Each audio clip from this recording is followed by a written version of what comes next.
Hey folks, this is WaywardEko, and today we're going to be talking about crafting in 7 Days to Die. I was going to do a longer video covering all the aspects of crafting, but I realized that you would probably fall asleep before you were done. Therefore, we're going to minimize this and we're going to go with one piece of crafting at a time because their system is fairly robust. We're going to start with crafting from the perspective of forges and going through the mechanics of the forge, what can go into it, what you can pull out of it, and then how you can gain some good efficiencies when using the forge. If you enjoyed this dive into the forge mechanics, then please go ahead and subscribe. Stay tuned because I'm going to be doing the rest of the different crafting stations and just kind of an overall on crafting in general in 7 Days to Die. Without further ado, we're going to hop on in and head over to Echo's little craft shop.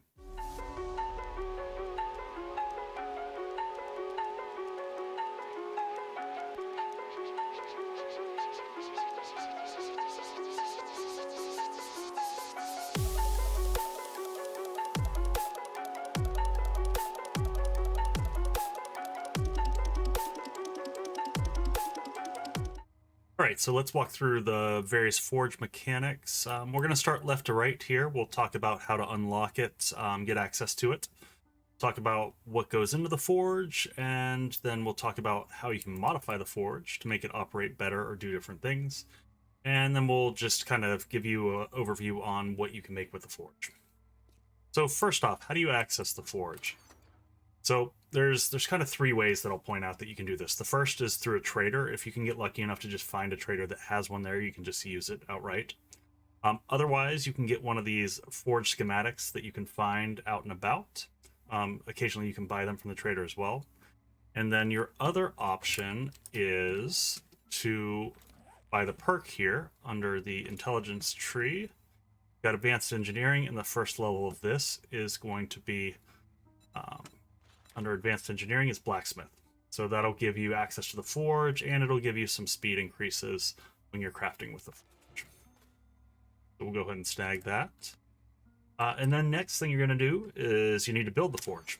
So to build the forge, you can look up the recipe here. Just come on in here and forge, boom. And here's our 50 stone, 60 clay, 10 leather, 3 duct tape, and 3 iron pipes. So I went ahead and pulled that all to the side here.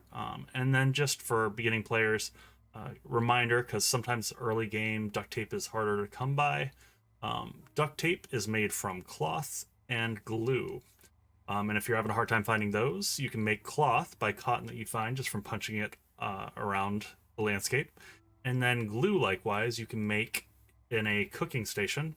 As long as you've got to have a pot there first, and then you just toss in 7 bone and some murky water, and you got yourself some glue, and then you can make yourself duct tape.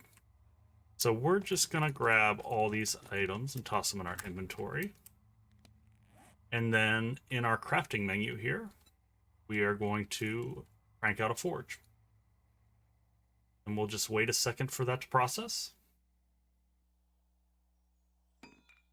And there we go. We've got ourselves a forge. So we'll just move that, oh, not onto the ground ideally. Move that into our hotbar down here. And then we will just place it next to this other one here. All right.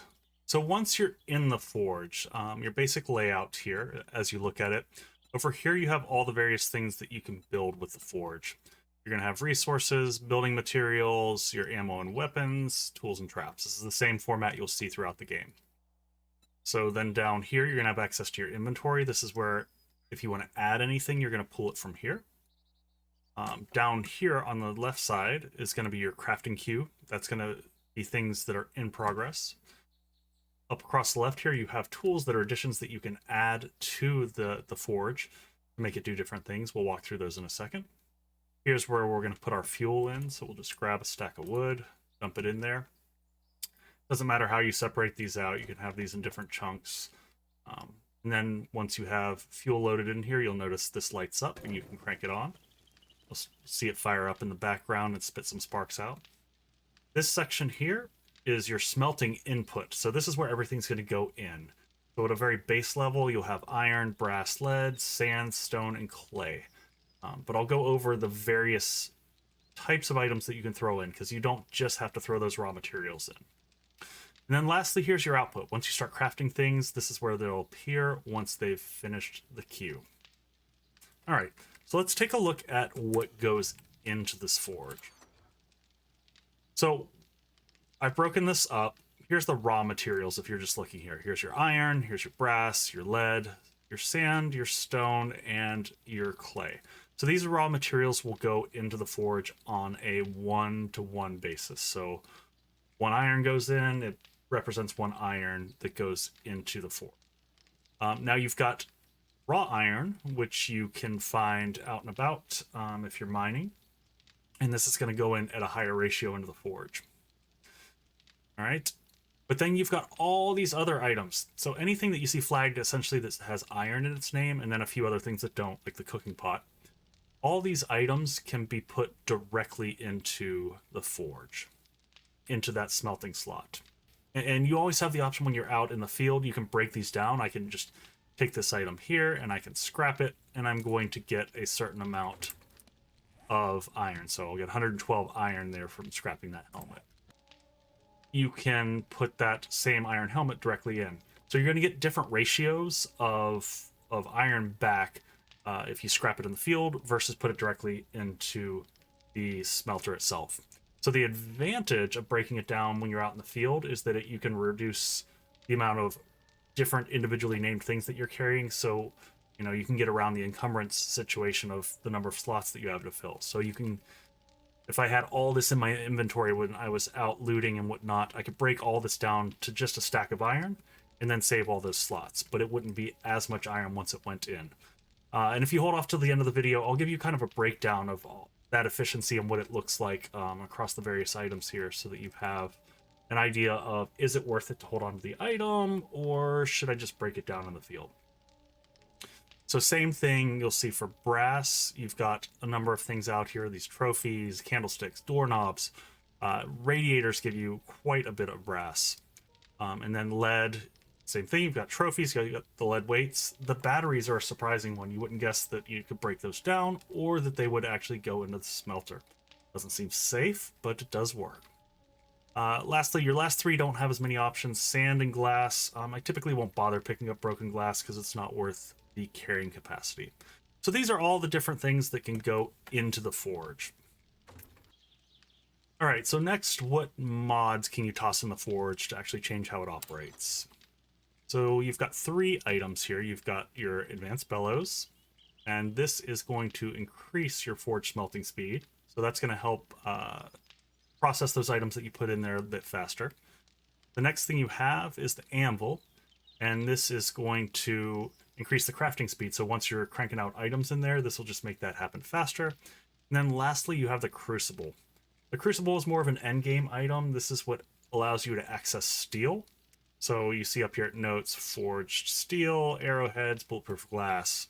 So if you can find one of these early game, it'll make a big difference in allowing you to kind of jump ahead. You're still locked in terms of recipes that you can make with steel, but there's still a good bit that you can do with it. So this is one of those items, if you find it out there, if you find the recipe to it, that's fantastic. And then also, if you see it at the trader, it's a good thing to pick up and buy. Let's just snag these 3 guys. And these will go into the slots, 1, 2, 3 across here. Just drop it in. If you're ever trying to drop these in, and it seems locked and it won't let you change these if you have something going on down here in your crafting queue. So you just have to stop that queue for a second, and then you can change those up. All right. So last bit of this is how we get stuff in here and start building some things. So let's just do something basic. We'll do some bars. Let's get some iron going on in here. So you'll put this in here, and you'll just see it'll give you a timer. Depending upon what you're putting in here, it'll be different amounts of time. So for just raw iron, it's 1 second per, and it's processing in. Now it's processing a little bit faster. It's 1.5 per second because of the advanced bellows up here. So in order to make forged iron, we are going to need iron. You can see that's counting up. This isn't the iron in my inventory. This is the iron in the actual forge itself. And then I'm going to need some clay. So let's go back over here and what goes into the forge. And I'm just going to grab some of this clay, toss it in here. And boom, there we go. So we'll start building up some clay. All right. And now you'll see this went from gray to white. So this is accessible so that we can start cranking out some forged iron. So you just hit craft. You see the time up here. It's going to take 4 seconds. You'll see it hop in the crafting queue down here, and then it outputs over here.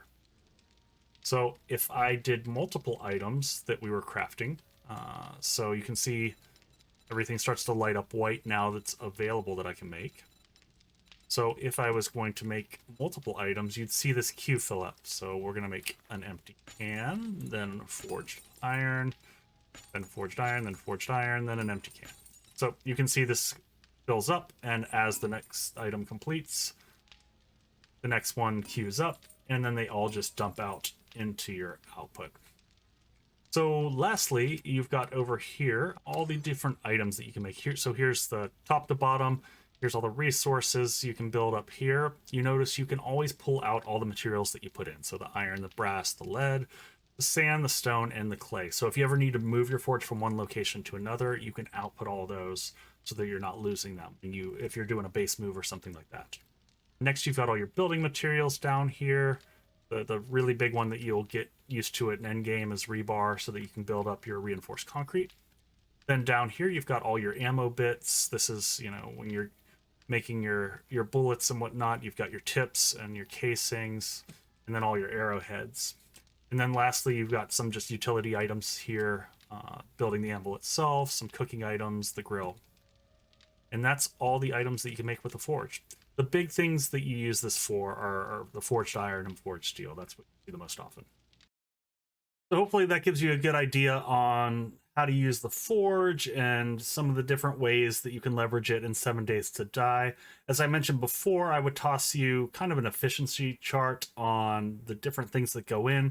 So if you look over here, you'll see how iron and lead and brass items come in. And I've broken everything down into 2 different kind of pathways, 2 columns here. One, you'll see where the items just scrap if you just break them down while you're running around out in the field. And then you'll see a second column that shows, how much you're getting out of this if you put it directly into the smelter. So that's, choice is up to you. Sometimes it's easier to just break things down while you're running around because you don't have space, you don't have the carrying capacity. So that makes things easier. But if you can get them back to your base easily, or if you have a vehicle that you can toss things in, that's a great way to just gain a little bit more efficiency as you're playing. One other point to note for new players, if you're not used to the heat system in 7 Days to Die, forges, while they're running, will increase what's called the heat in the game, and that's going to be the level that's going to draw zombies to the location that you're at. So other things like sound, any type of lighting that involves heat, so candles, torches, things like that, all create heat. So running forges, if you have a ton of them running, it's going to create heat and it's going to draw more zombies to your base area. So just something to know for newer players. That's all I got for today. I hope you guys enjoyed this. Again, drop a like if you did. And otherwise, in the comments, please engage and let me know which section you want me to do next. Should I hit the chem station? Should I jump over to the workbench, the cement mixer? What area of crafting are you interested in? Or are there any questions that you have on crafting? Look forward to hearing those from you. And otherwise, I'll see you on the next one.